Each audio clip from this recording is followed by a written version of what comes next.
Yaron's mother, Riki, had a kidney disorder that they didn't know really the cause of, but her kidneys were functioning at a very low level and getting worse. And I knew this pretty early on after meeting Yaron. I knew that her kidneys were on a downward trajectory, and so we weren't sure how long it would be before she would need to be on dialysis, but we knew that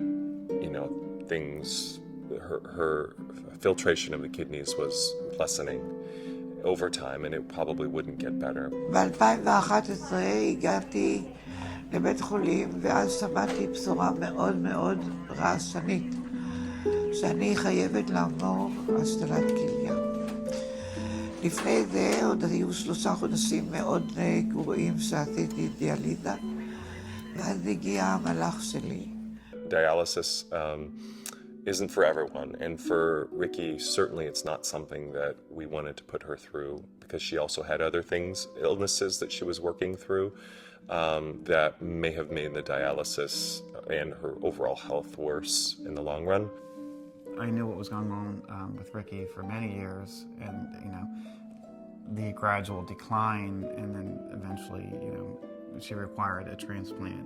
Having someone in the family be a donor didn't make a lot of sense, because obviously they're at risk, and there were also some medical issues with members that would have liked to have given, but that were not considered a good candidate.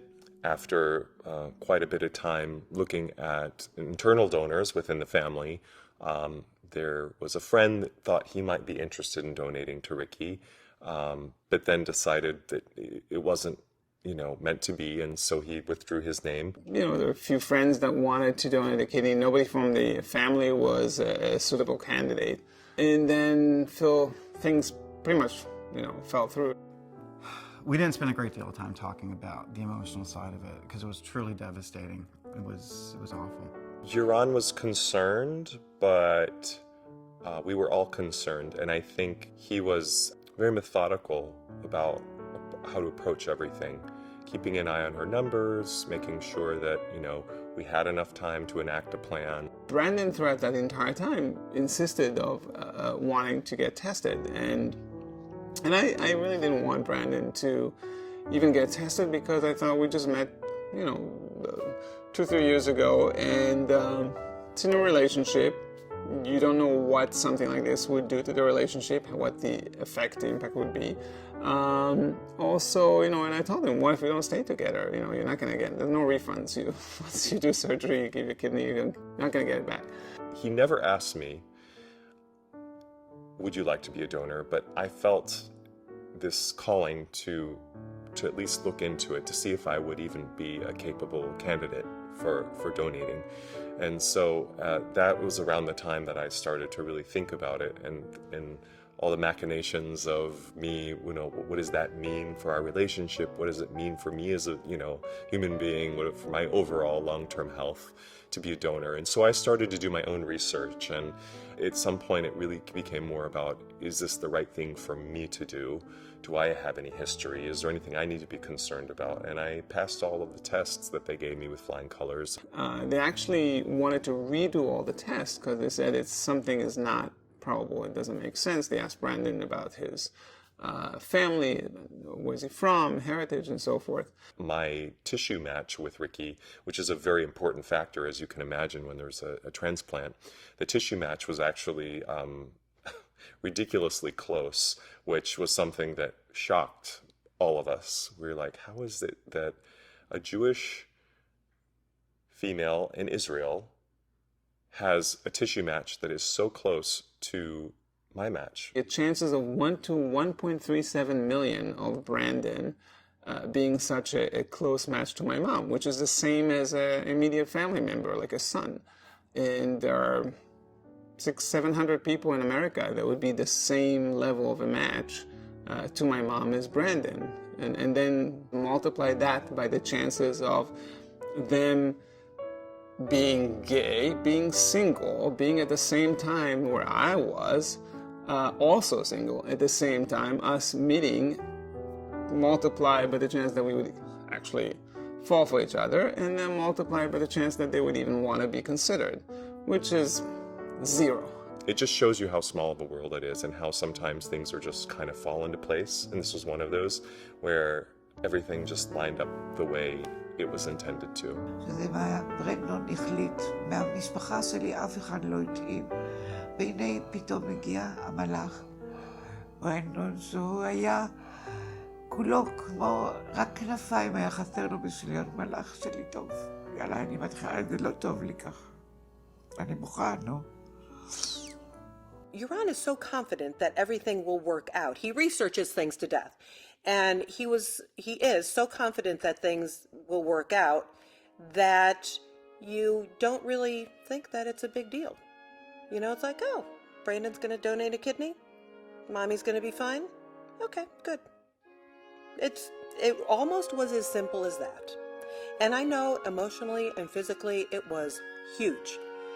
But Yaron just makes you think everything's going to be 100% fine. My boss at the Metropolitan Opera allowed me to do this, which I was very grateful for.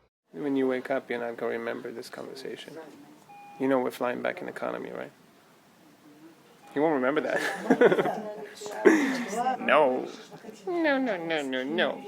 Ooh, let's see.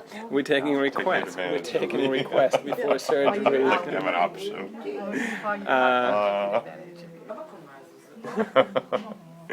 Keep going. We had a month off from the opera, from the Met where Brandon works. We flew in, and that next day we had a committee. In Israel, you have to go through a transport committee. Normally, it takes 3 weeks for them to give their decision, but in this case, we couldn't wait. They had 2 operating room books for the next day. So as soon as we were done with the committee, we rushed to the hospital. Both my mom and Brandon got admitted for prep, not knowing if they're going to get the approval or not. And sure enough, that evening they got the okay to proceed with the surgery. My family was so supportive, and my grandmother said, "Of course you're going to do this." She didn't bat an eyelash. She said, "This is something you would do, and if you want to do this, then I stand behind you." Brandon's grandmother came with us, which was great, and another friend, Anthony, who joined to just help with everything. And even during surgery, they agreed to make some changes. The way they did the incision, I didn't want them to intubate Brandon because didn't want anything to go near his vocal cords. That's his profession, it's the moneymaker. This is a real surgery, so this was, for me, a very scary proposition.